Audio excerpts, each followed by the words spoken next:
just so we're clear, just so we're on the same page, what we're saying here, right, is a virus is it's microscopic, it's minuscule, it's mini to the mini. And you there are about what, 5'6", 5'8", 5'10", 6, if you're a giant. Do you see the proportional range we're talking about here? The difference, the discrepancy. No doubt the virus has got some mad game and gain of function. It's got some potency, that guy, Mr. Virus. Okay, cool. But the point is, do you understand your own potency? Do you know how powerful you are? Your own God-given capacity to use the apparatus that you have been divinely gifted to extract unlimited energy, power, healing from the infinite field of etheric energy that's around you at all times. And do you know that's what yoga is actually about? You, my friends, and your power, your potency is limitless. And we're afraid of a fucking virus? Are you kidding me? Do you understand how insane that is?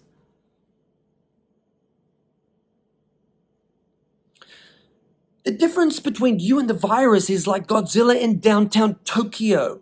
Do you know what I mean?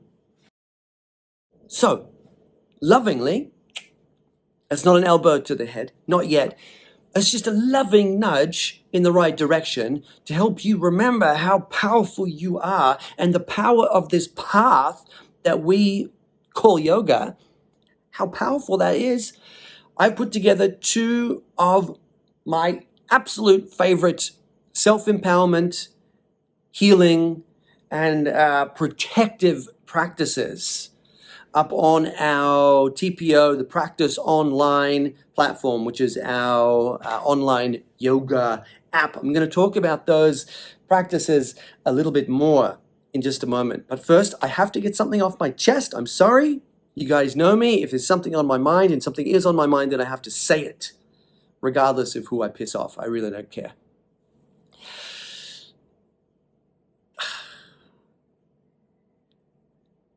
It disturbs me greatly that yoga schools out there have bent the knee so willingly, have rolled up the sleeve so quickly, like Judas selling out Jesus for 33 pieces of silver. That's how it looks, guys.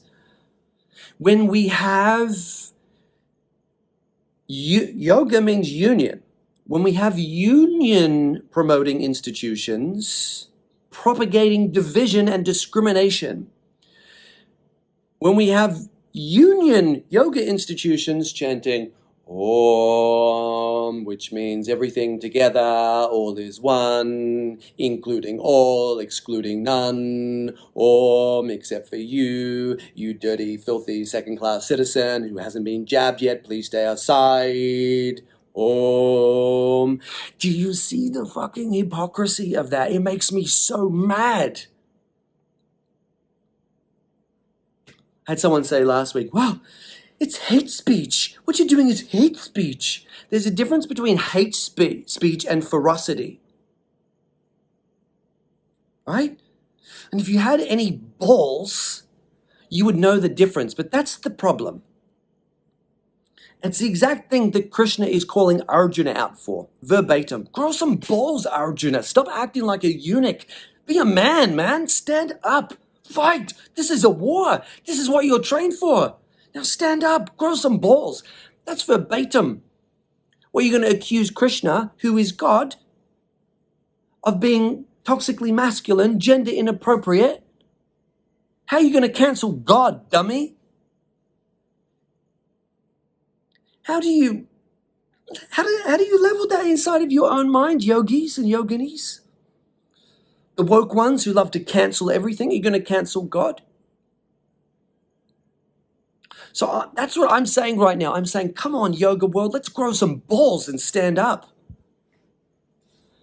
Men, let's be men. Women, let's be women. And let's fight for what is right. And what is right is yoga being about inclusion. Every yoga studio should shut their doors immediately the moment we are asked to segregate and discriminate.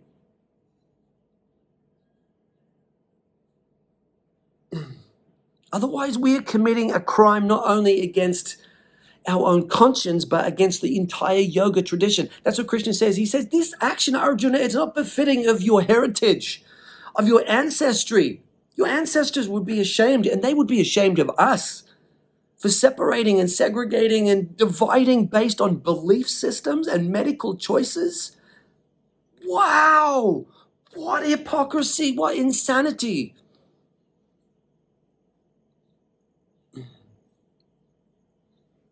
Grow some balls, yoga world.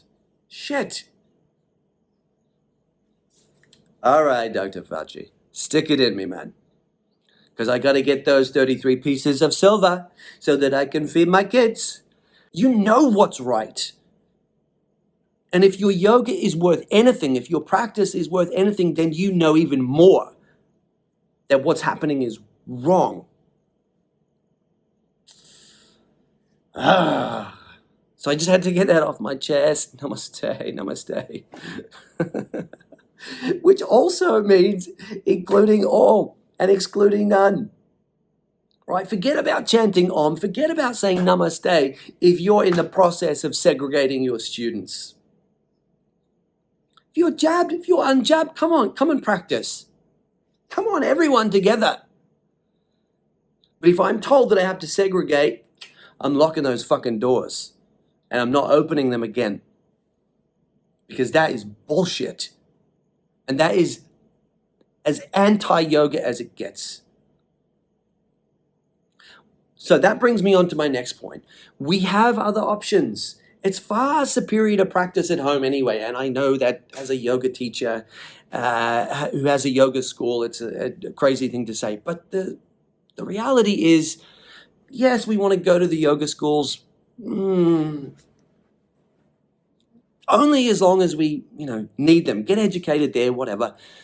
But ultimately, home practice is the way to do it. Self-practice, home practice is the way to do it. Everything else is a crutch. And practicing at home, you don't have to deal with other people's energies coming into your sacred space, into your sacred offering back to yourself, which is what the practice is. That's what your practice is about. It's about establishing yourself in your own inner sanctuary, your own inner kingdom. So you have other people coming in with their own energies and practicing for different intentions. That's like people not taking their shoes off before they come into the temple. Or you got the teacher putting some stupid, ridiculous playlist on, trying to win you over with pop music.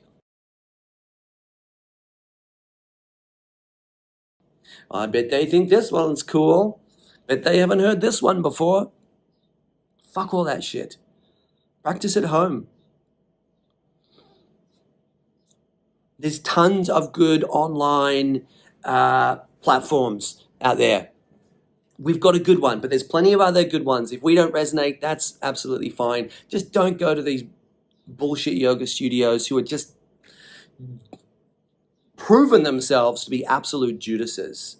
We need to grow some balls and stand up against that shit. So the practice online, that's our one. I've got currently 105 videos up on that platform. Emma's got classes, Ellen's got classes, Ami's got classes, plus past teachers of the practice have also got classes up there. Mine are primarily lectures, meditations, and full spectrum practices. What I really want to let you guys know about are the two practices that I'm putting up there in November, because these are monumental and I'm very excited about them. I haven't publicly offered these two practices ever, anywhere. Just so you know, the practice is the platform. All of these classes, hundreds of classes, it's $10 a month, but you get 2 weeks for free. So even if you don't want to do the ongoing thing, at least for 2 weeks, go and check out the lectures and definitely check out these two practices, because this is what we need at this moment in time to remind ourselves of how powerful we are and that we have the capacity to protect ourselves from all forms of negativity and stay anchored in our own truth and light no matter what comes at us from whatever direction and from whoever.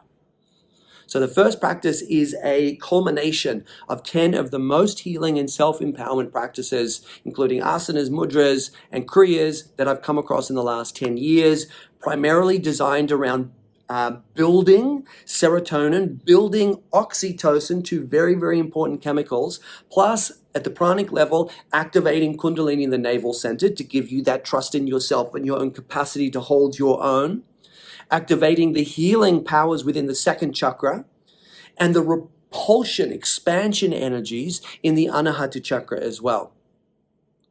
When the immune system, which is connected to Anahata, is activated, it does this wonderful thing where any toxicity in the system, it just pushes it out. It pushes it out through the sweat, through the exhalation, through the pee, through whatever else, but it gets it out. That's the power of the Anahata chakra. It keeps us spacious, purified, and it also helps us to push away any outer negativity that we don't want in our field anymore. That's practice one. I'm calling that one the anti-COVID self-empowerment practice. And the next one is a pranayama kriya. It's an advanced pranayama kriya designed to generate your own personal torus field. Do you know what a torus field is? Everything in nature has a torus field around it, because everything from a cell to a human to an apple, everything, that's a big apple, I guess, but everything in nature has a magnetic core around which electrons, energy, prana, spins, generating a field. That field then does multiple things.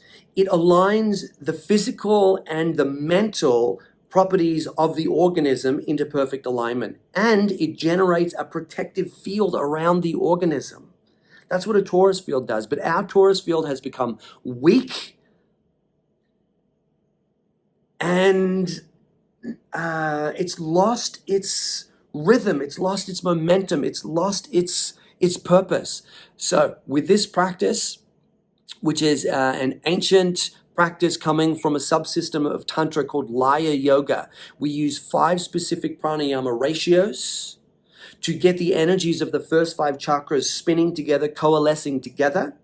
It's about a 25-minute pranayama practice to reactivate, regenerate your own personal torus field. Nothing could be more valuable to anchor ourselves in at the moment. Self-empowerment practices and practices that generate our own field of inner integrity and inner protection. That's what we need. So that's what I'm bringing on the practice online this month. Isn't it just fantastic? Just before I go, isn't it amazing that all of these people that would try and oppress us and take away our freedoms are the exact catalyst for us now practicing harder and giving back to ourselves in greater capacity through practice? Wow. It's amazing. So, hey, we should be grateful at the end of the day for all of these knobs out there, all of these globalists and everybody else who are trying to destroy us and take us down. All they're doing is stoking that fire within us and deepening our commitment to our own practice. And because of that, everyone's waking up. Everyone is seeing exactly what's going on. It's pure poetry. So let's keep going. Let's keep fighting. Let's keep practicing. And come on, together, let's grow some balls and stand up and really show the world what yoga is about.